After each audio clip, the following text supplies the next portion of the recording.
kan la olalai tanpa nanelo kagantinya winan maninggang hatinan kanduang dendeda oyai tibarau babarikan la olalai winan dekang manikan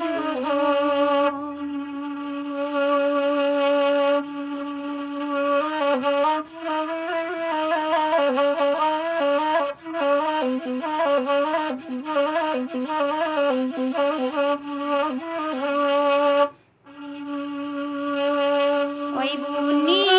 saluang Allah baganto dendera oi kalaguiko didendangkan la olalai kalaguiko didendangkan oi yo suli batinggang surang dendera oi lainan kontan malengakan la olalai lainan kontan malengakan